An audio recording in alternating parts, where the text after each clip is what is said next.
Hi and welcome back to another episode of Girl movies. இனி நம்ம பார்க்க போகிற படம் உங்களுக்கு என்ன தெரியும்? இந்த next big league actor Sivakarthikeyan. So இந்த படத்தை பற்றி பேசுறதுக்கு எனக்கு ரொம்ப நாஸ்டாலஜிக்கான ஒரு ஃபீலிங் இருக்குது. ஏன்னா Sivakarthikeyan started as a very small actor, came to rom-coms and comedy movies, and then slowly shifted into a main tier 2 actor. Now he is in the big leagues with no other competition, and I'm very happy to say that this movie is far better than all the recently released movies that has been super hyped and failed to deliver. 2012 துப்பாக்கி படம் release பண்ணுறப்ப இப்போ கையில் துப்பாக்கி இருக்கிறவனோட துப்பாக்கி ticket இருக்கிறவங்க தான் வந்து பெரிய ஆள், ஐ காட் FDFS டிக்கெட்னு சொல்லி சிவகார்த்திகேயன் ஒரு ட்வீட் போட்டிருப்பாரு. அது கீழே வந்து ராஜேஷ் பெரியசாமி வந்து ஒரு ட்வீட் போட்டிருப்பாரு, எனக்கு கிடைக்கலையா அப்படின்னு சொல்லிட்டு. ஸோ அவர் ரெண்டு பேர் சேர்ந்து அவரன்ற ஒரு பயங்கரமான ஒரு படம் ரிலீஸ் பண்ணாங்க. அண்ட் நவ் கோட் படத்தில் விஜய் ஹாஸ் கிவன் துப்பாக்கி எப்படிங்க சிவா அப்படின்னு கொடுக்குறப்ப முருகதாஸ் கூட ஒரு படம் செட் ஆகுது. So thuppakki plays a clear role in defining the transition of Sivakarthikeyan from a normal actor to tier 1 actor probably. And இந்த படத்தில் துப்பாக்கி வாங்கினாரு, துப்பாக்கி வச்சு தான் கதையே. தமிழ்நாட்டுக்குள்ளே கன் கல்ச்சர் வந்துடக்கூடாது அப்படின்றது தான் the entire plot, and the plot itself sets the tone the right way. So ஸ்டார்டிங்லேருந்து படம் வந்து டேரெக்டாக வந்து கதைக்குள்ளே போயிடுது. there is no bullshit of doing anything, தேவையில்லாத ஒரு சீக்வன்ஸோ அது மாதிரிலாம் இது இல்லாமல் டேரெக்டாக கதைக்குள்ளே போயிடுது. அண்ட் சிவகார்த்திகேயன் வந்து has taken his own route in this movie, which is basically saying I'm going to do what the character is required out of this movie and what the director is telling me to do. So இவர் ரகுன்னு ஒரு character பண்ணியிருப்பார். அந்த character என்ன தேவையோ அதை மட்டும் தான் பண்ணியிருப்பார். ஒரு காமெடி ட்ராக் எனக்கு வேணும், எனக்கு வந்து ஒரு ஸ்பெசிஃபிக்கான ஃபைட் சீக்வன்ஸ் வேணும், என்னை எலிவேட் பண்ணணும், என்னை இந்த மாதிரி காமிக்கணும் அந்த மாதிரி காமிக்கணுன்ற எந்த விதமான ஒரு எக்ஸ்பெக்டேஷன்ஸும் இல்லாமல் ஒரு கிளியர் கட் கேரக்டராக மட்டும்தான் நான் ப்ளே பண்ணணும் அப்படின்ற ஒரு ரோலுக்குள்ள சிவகார்த்திகேயன் வந்துட்டாருன்ற ஃபீல் இருக்குது. ஏன் அப்படின்னா now this is a very big experiment for Sivakarthikeyan because he is a very family entertainment orient guy, right? So அவர் வந்து நம்ம வீட்டு பிள்ளை மாதிரியோ இல்லை ரஜினி முருகன் மாதிரியோ இல்லை வர்பராத வாலிபர் சங்கம் மாதிரியோ ஒரு படம் பண்ணார் அப்படின்னா ஷோர்ட்டாக வந்து ஆடியன்ஸ் வருவாங்க and the movie will make profits. But once you do movies like that over and over again you become very limited as an actor and your market does not grow because you keep the same market over and again. But when you want to grow as an actor, when you want to grow as a star, you have to experiment with new movies, which is like not very compatible for tier 1 stars because they have a huge mass fan following இருக்கும். So அவங்களுக்கு இது தேவை கிடையாது. But Sivakarthikeyan now has started experimenting with content, right? So நீங்கள் மாவீரனே பார்த்தீங்கன்னா மாவீரன் is not a typical Sivakarthikeyan movie. அந்த படத்தில் நல்லா எக்ஸ்பெரிமெண்ட் பண்ணியிருப்பாரு. இந்த படம் வந்து ஒரு அவுட் அண்ட் அவுட் எக்ஸ்பெரிமெண்ட் தான். It is a super violent film. நான் ரீசெண்டாக தமிழில் பார்த்த ஒரு பயங்கர வயலண்டான மூவி அப்படின்னு கேட்டிங்கன்னா இதுதான் சொல்லுவேன். Just action choreography, pure action choreography. Kevin Kumar அப்படின்னு ஒரு ஸ்டண்ட் கொரியோகிராஃபர், இந்த படத்தோட stunt choreographer. I been following him on Instagram for quite a while and அவரோட job is like amazing, right? ஏன் அப்படி சொல்கிறேன் அப்படின்னா ஸ்டண்ட் கொரியோகிராஃபி நம்ம பார்க்குறப்ப ஜென்ரலாக வந்து ஒரு ஃபைட் நடக்குது ஓட்டி விடணும் அப்படின்னு இருக்கும்ல. But I am sucker for stunt choreography and good stunts that are made for us. And அதை வந்து எவ்வளோ கிளியராக எக்ஸிக்யூட் பண்ண முடியுமோ, எவ்வளோ கிளியராக வந்து அந்த கதைக்குள்ளே நம்மளால் கொண்டு போக முடியும் அந்தளவுக்கு பண்ணியிருக்காங்க. அண்ட் எல்லாரும் தேவையான இடத்துல தான் வந்து சண்டை இருக்குது. It is not like just randomly beating the shit out of people. It is just need in the story. And அந்த கேரக்டரோட ஒரு கோர் ஆர்க்கை டிஃபைன் பண்ணுற மாதிரி அந்த ஸ்டன்ஸ் இருக்குது. அண்ட் அதுக்கேற்ற மாதிரியே பிஜிஎம்ஸ் ரெடி பண்ணியிருக்காங்க, அதுக்கேற்ற மாதிரியே கதையையும் வந்து நம்மளை செட் பண்ணியிருக்காங்க. So coming to Sivakarthikeyan has done an amazing job. No bullshit, no fluff, just pure action and pure choreography. And he is trying to get himself in the new form of ஒரு action ஹீரோவை வந்து form ஆகிட்டு இருக்கான்னு நினைக்கிறேன். And he has done an amazing role. And அதை வந்து டினையே பண்ண முடியாது.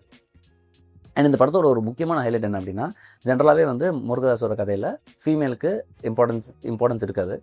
ஸோ கத்திலையும் சரி துப்பாக்கிலையும் சரி வந்து காதலர்கள் வருவாங்க, அவங்க தான் வந்து இந்த சாவி எடுத்துகிட்டு போவாங்க. அதுக்கப்புறம் அந்த டெரரிஸ்ட்டை கண்டுபிடிப்பார். த ஸ்டோரி பிகின்ஸ் வித் காதல் அகர்வால். பட் அதுக்கப்புறம் காதல் அகர்வால் இஸ் நாட் நீடட். சமந்தாவும் அதே மாதிரி தான். She comes in the story. அவளுக்காக தான் வந்து பேங்காக் போகிறது ஸ்டாப் பண்ணுவாங்க. அண்ட் அதுக்கப்புறம் போனதுக்கப்புறம் பிரச்சனை ரிவீல் ஆகும். அதுக்கப்புறம் சமந்தா ஸ்லோலி லீவ்ஸ். பட் இந்த கதையில் அந்த ருக்மிணின்றவங்க தான் அந்த கேரக்டர்னு நினைக்கிறேன். So she has done an amazing job as a lead and as a heroine and as a love interest of Sivakarthikeyan. அவங்கள வச்சு தான் என்டையர் கதையே. ஸோ மாலத்தின்ற கேரக்டரை வச்சு தான் என்டையர் கதையே. She comes till the end of the movie, till the very end. And நம்ம விரலூட் எண்ணிக்கலாம் இந்த மாதிரி படம் தமிழில் எத்தனை இருக்குன்னு.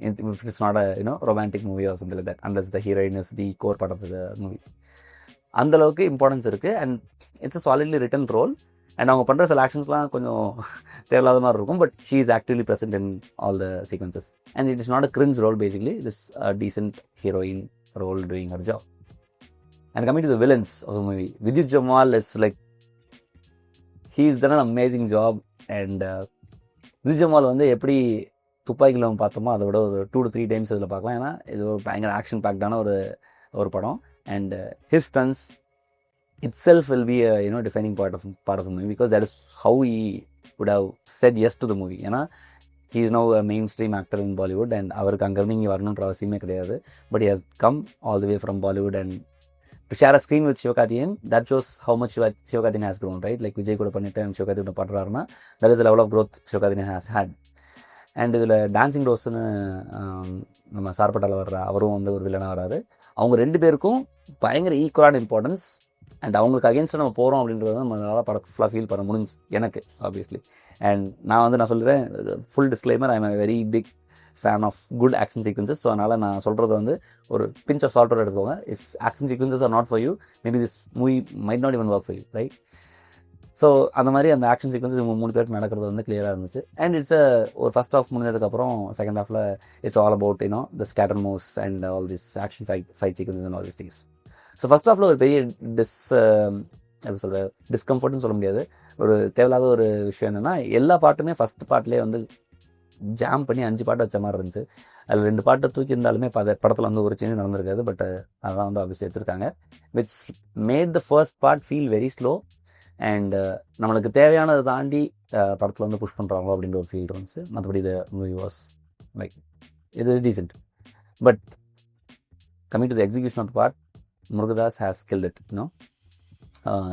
எந்த இடத்துல எவ்வளோ காமிக்கணும், எதுக்கு எப்படி செட்டப் பண்ணணும், இது எல்லாத்தையுமே ரைட்டிங்லேயே கிளியராக எழுதியிருக்காங்க. ஸோ நம்மளுக்கு இல்லாஜிக்கல் சீன்ஸ் சில விஷயம் இருந்தாலுமே, இது எப்படி பண்ணியிருக்கலாம் அப்படின்னு நம்ம கேட்குறோம்ல, அந்த விஷயம் இருந்தாலுமே இந்த படம் still convinces you that it's a good movie, right? And one of the very downsides of the movie is basically the first part, which was too laggy with too many songs. அவ்வளோ பாட்டு படத்தில் தேவையில்லை. ஏன்னா full action movie எடுக்க போகிறீங்கன்னு நீங்கள் முடிவு பண்ணதுக்கப்புறம் ரொமான்ஸில் அவ்வளோ டெப்த்து போயிருக்கு தேவையில்லை. அண்ட் கிளைமேக்ஸில் ஜென்ரலாக ஏர்முதாஸ் கிவ்ஸ் துப்பாக்கிலையும் வந்து ஒரு கிளைமேக்ஸில் ஒரு இம்பாக்ட்ஃபுல்லான ஒரு செக்மெண்ட் இருக்கும், கத்திலையும் ஒரு கிளைமேக்ஸில் இம்பாக்ட்ஃபுல்லான சென்ஸ் இருக்கும், சீக்வன்ஸ் இருக்கும். அந்த மாதிரி இந்த படத்தில் இருக்கும்னு நினச்சேன். But the movie ends not very grandiose way, but it still is a good movie when you walk out of theater, so you don't have any regrets. So the mixed reviews people have received because of all the action sequences, which I understand.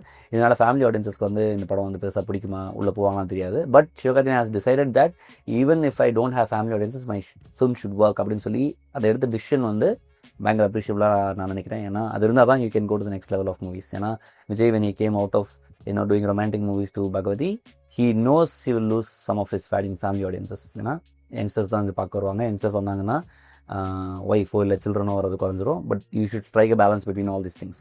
So Vijay பண்ண அந்த அதே எக்ஸ்பெரிமெண்டிங்கோட ஃபேஸில் Sivakarthikeyan is right now there.